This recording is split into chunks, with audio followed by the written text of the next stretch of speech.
안녕하세요. 암호화폐 전문 방송 오늘의 코인 시간입니다. 암호화폐 시장의 시가총액이 3,500달러를 넘어서며 사상 최고치를 찍었습니다. 현재 비트코인은 11,910달러인데요. 국내 상황은 어떨지 이 시각 국내 주요 암호화폐 가격 시황 알아보도록 하겠습니다. 12월 6일 오전 9시 기준입니다. 오늘은 어떻게 변했을지 보도록 하겠습니다. 비트코인이 1,467만 원으로 전날 대비 7.87% 상승했고요. 이더리움이 56만 6,300원으로 전날 대비 3.68% 상승했습니다. 비트코인 캐시가 179만 원으로 전날 대비 0.96% 하락했고요. 리플이 290원으로 전날 대비 0.34% 상승했습니다. 라이트코인이 12만 5,550원으로 전날 대비 3.88% 상승했고요.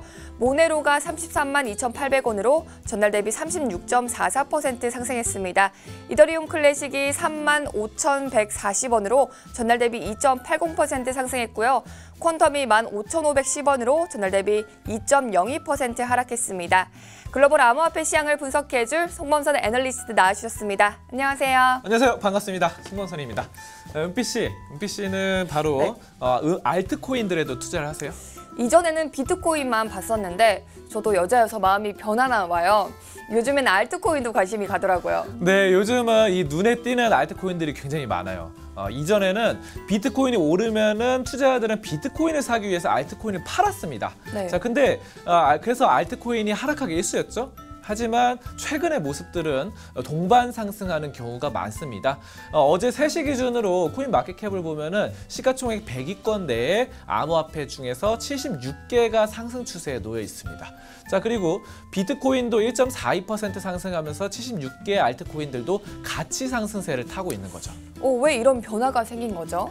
시장에 신규 자금이 계속 유입되기 때문입니다. 이전에는 바로 신규 자금이 없어서 계속 안에서 돌고 있었어요. 하지만 이제는 신규 자금이 계속해서 들어오기 때문에 시장은 이 같은 상승세를 보이고 있는 것입니다. 자, 미국도 금리 인상을 계속해서 꾸준히 하고 있고 우리나라도 얼마 전에 한국은행 기준금리를 드디어 올렸습니다. 자, 이런 부분들 부동산 투자할 때는 대출을 해서 투자하는 경우가 많죠. 집을 살 때. 그렇기 때문에 이런 부분들이 막히면서 부동산 투자는 시들해지고 이제 집값 시들해지고 그 돈이 약간 이런 비트코인이나 암호화폐 쪽으로 몰린다 이런 식으로도 해석이 가능하겠습니다. 네. 자, 그러면은 이제 가격적인 부분 차트 보면서 얘기 나눠보겠습니다. 네, 하루 동안에 일어났던 상황들 점검해 보도록 할까요? 어제 5일날 바로 여의도에서 회의가 열렸습니다. 근데 여기서 나왔던 것이 바로 과세 부분입니다. 그래서 가상통화, 이 암호화폐들의 세금을 물 것인가에 대한 부분이 나왔거든요. 일단 외국 상황을 먼저 보시면은 독일 같은 경우는 이 암호화폐들을 물건으로 취급합니다. 물건에는 우리가 물건 마트 가서 사거나 할 때 항상 세금이 부가가치세가 붙죠. 그래서 붙는 그런 부분으로 부가가치세가 빠지고 있고요. 다른 나라들 일본이나 미국 등등에서는 이걸 화폐로 인정하죠. 물건이 아닌 화폐로 인정해서 부가가치세는 매기지 않지만 그렇지만 양도세와 소득 법인세를 매기고 있어요. 그래서 이런 부분인데 우리나라 상황은 어떻습니까? 지금 세금이 전혀 없습니다. 자, 그러면 우리도 지금 이것에 대해서 세금을 매겨야 된다라는 측면이 나왔는데 이것에 대해서 부정적으로 해석을 하실 수도 있겠지만 약간 투자자들 입장에서는 불만이 많을 것 같아요. 왜냐하면 내가 이걸 샀는데 세금까지 매겨서 투자 수익이 떨어질 수 있습니다. 하지만 이것이 세금을 매긴다는 것 자체가 제도권 안에 들어오는 거죠. 미국이나 일본 등등 사례를 보세요. 지금 보면은 계속해서 올라가는 상황입니다. 그래서 세금을 매긴다 하더라도 그것이 제도권으로서 더 정부의 추가 지원 이런 정책적인 방안들이 마련되면서 이럴 수 있습니다. 그렇기 때문에 우리나라에서도 하루 빨리 이렇게 통화로 인정받는 그런 점들이 좀 시급한 것 같고요. 어쨌든 시장에서는 긍정적으로 해석해서 계속해서 비트코인이 올라가고 있습니다. 1,450만 원 넘어서 1,470만 원까지 상승 추세에 놓여져 있고 지금 보시면 재테크가 트렌드가 많이 변화되고 있습니다. 서점에서도 나타나고 있는데 예전에는 부동산 서적이 1위로 꼽혔어요. 책 팔리는 게. 근데 요즘에는 비트코인 또 암호화폐 이런 거 주식 서적 이런 금융 재테크가 많이 손꼽히고 있다. 이렇게 보시면 됩니다. 그래서 어쨌든 지금 상당히 암호화폐들 좋은 상황이고 다른 암호화폐들도 긍정적입니다. 그리고 이더리움 보겠습니다. 이더리움 보시면은 이더리움 같은 경우도 57만 원대까지 올라갔어요. 그래서 신고가를 이루면서 계속된 상승을 꾸준히 해주고 있다는 측면 상당히 좋게 보시면 되겠습니다. 여기까지 암호화폐 종합 분석 시간이었습니다. 네, 말씀 감사합니다.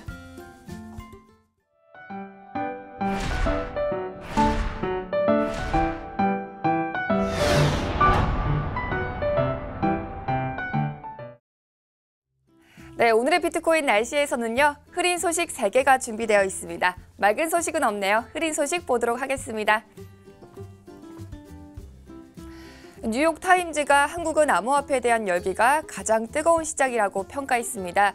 한국의 인구는 미국의 6분의 1에 불과하지만 암호화폐 원화 거래액은 달러 거래액보다 많다면서 암호화폐 열기가 한국보다 더 뜨거운 곳은 없다고 했는데요. 미국은 암호화폐 시장이 몇 년에 걸쳐 성장한 것과 달리 한국은 1년 전부터 급작스럽게 성장했다며 과도한 투기 열기를 지적하기도 했습니다.